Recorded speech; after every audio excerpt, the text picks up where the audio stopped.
How's it going, softball fans? I'm here with Ari Quinones from Mission Hills. Unbelievable softball player, but big game today. Beat Scripps Ranch. They've won 7 straight. You knocked them down. What can you say about the win today?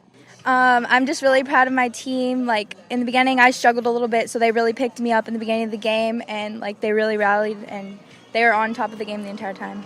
Talk about your 2 pitchers today. They both came in and they got into some jams, bases loaded. You guys were able to come out of there either unscathed or not a lot of runs. What can you say about how the pitching staff did today? Honestly, I'm so proud of our pitching staff. Every game, they're getting better and better, and if one can't finish the game, the other one's always ready to come back in. So I noticed you have 2 different hitting approaches. You'll run up and hit it, or you'll sit back and have some power. Is it random when you do that, or is there something that you prefer more? Honestly, it's a mental thing with me because the defense never really knows where to stand with me. So if I feel like I have the third baseman, I'm usually just gonna drop down a bunt or a slap if I can, and then if I'm feeling good that day, I'm hitting. Coming up, I'm scoring back when I hit. You had a nice rope down the line earlier in today's game. So you're committed to the University of Washington. That's a big-time program in the Pac-12. What was the deciding factor in choosing Washington? Honestly, the coaching staff is what got me. They're honestly they're a family out there, such a tight team, and I'm really excited to try something new. I didn't want to stay in the state, and then I was sold right away.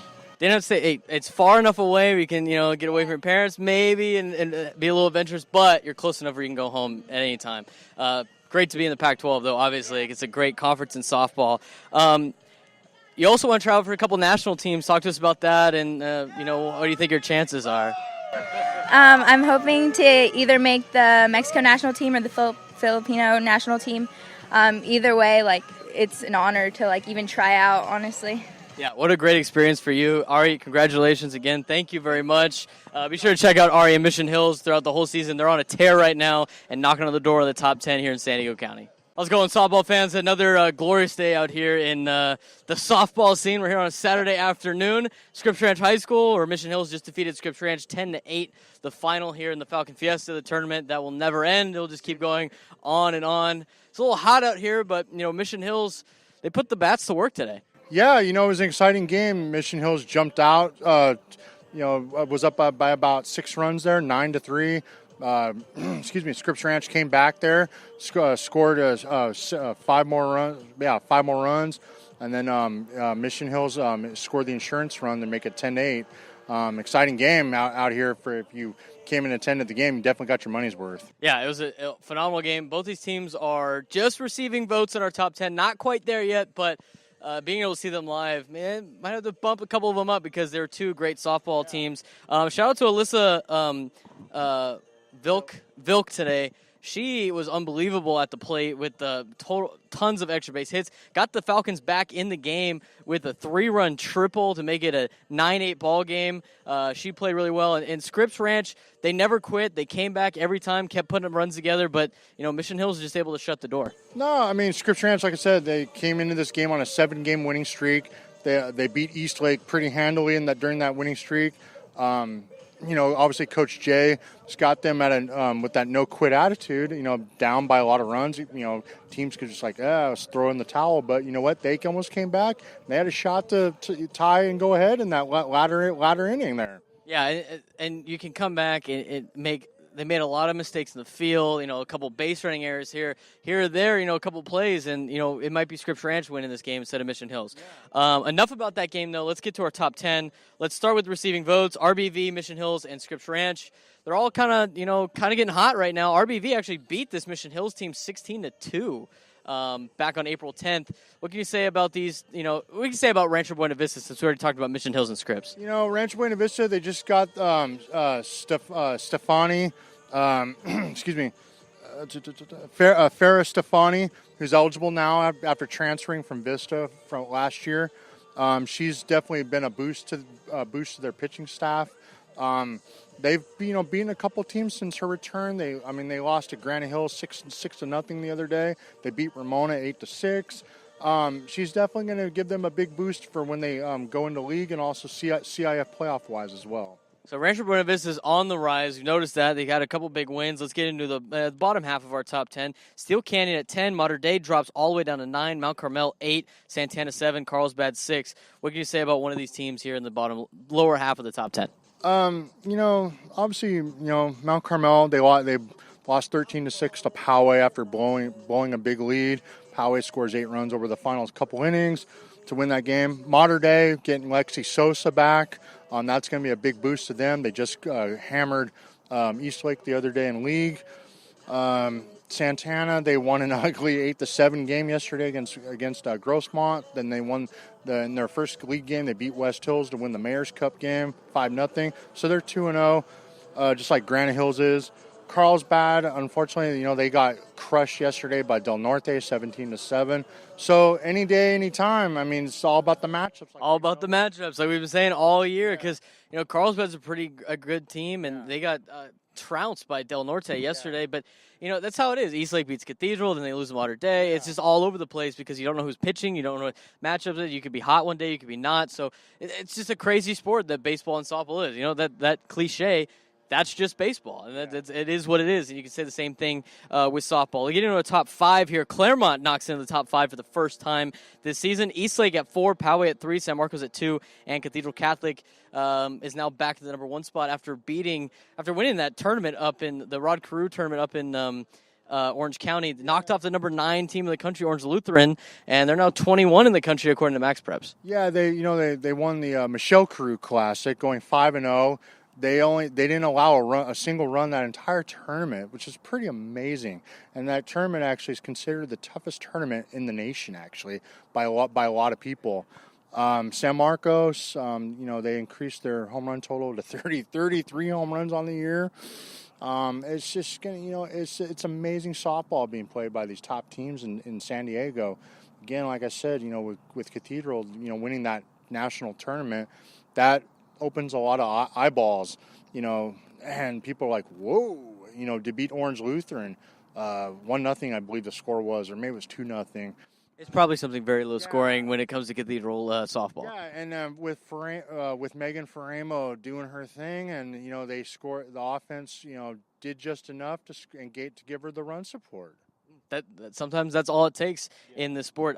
Look at Claremont though. I did circle them because I think earlier in the year. When we first met up at the Cougar Classic, you're like, well, Claremont's off to a hot start, kind of surprising. Now they're not pretenders anymore. They're contenders. They're right into it. So that's the top 10. Speaking of Claremont, we did pick a game last week. Let's get into our game picks.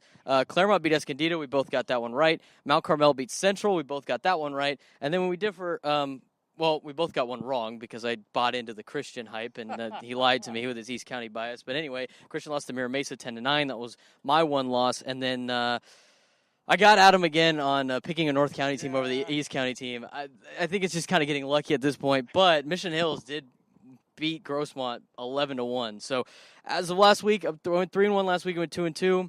I don't think we officially bet a burrito on that, but I'll cash in. I'll cash in shortly. So that was last week's picks. Let's get into this week's picks. Liberty Charter at Maranatha, small school matchup. I'm going to go with Liberty Charter for the fact of Stephanie Uribe. She's batting .658 this year. Unbelievable hitter.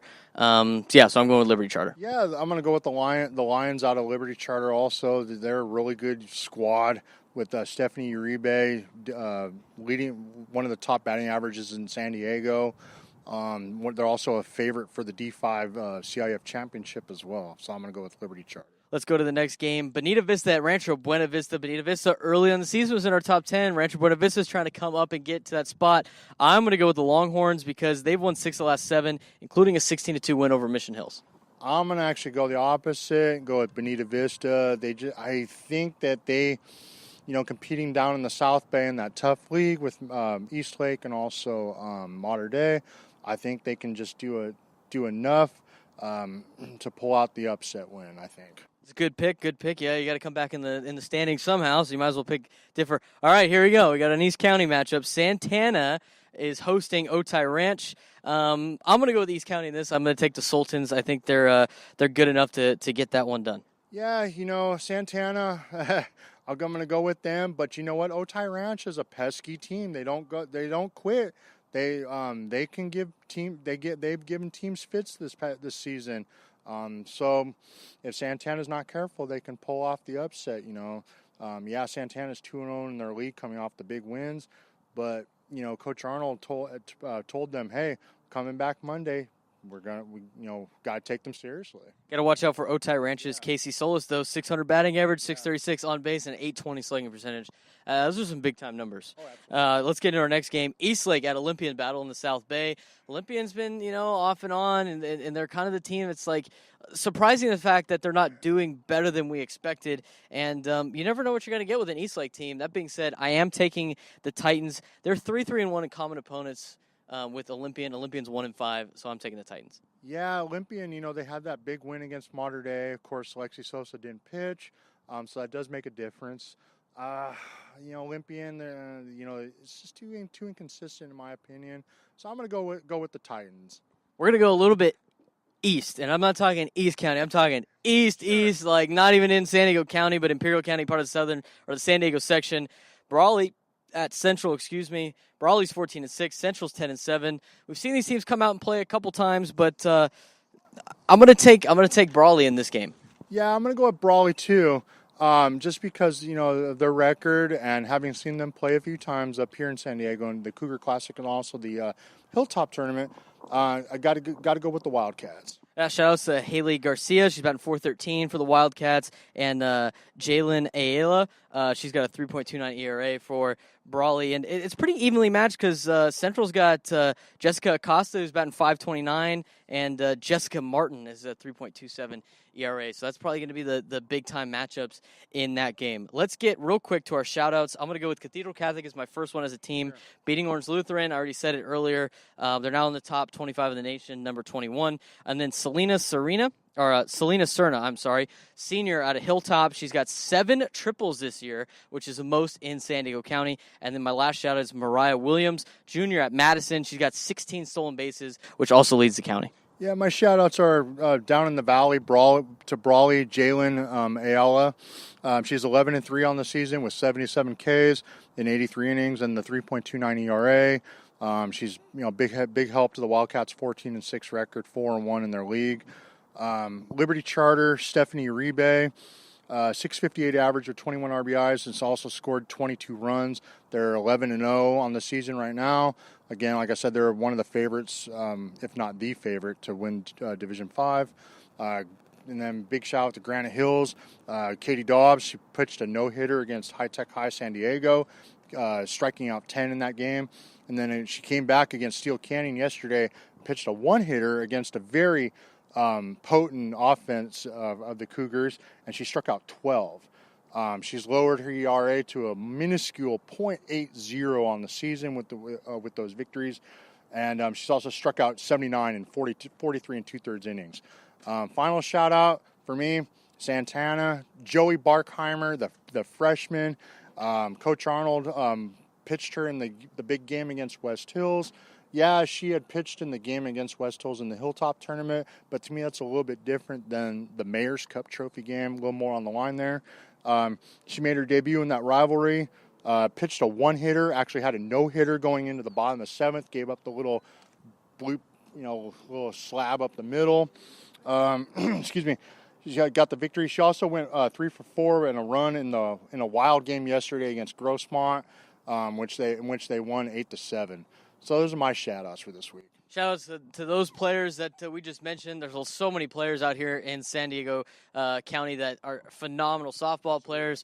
Adam, thanks for coming out to the city in Scripps Ranch instead of East County. Ventured out a little bit, even though you brought the heat with you, unfortunately. But for Adam Paul, I'm Braden Soprano. We'll see you guys next week on the Softball Podcast.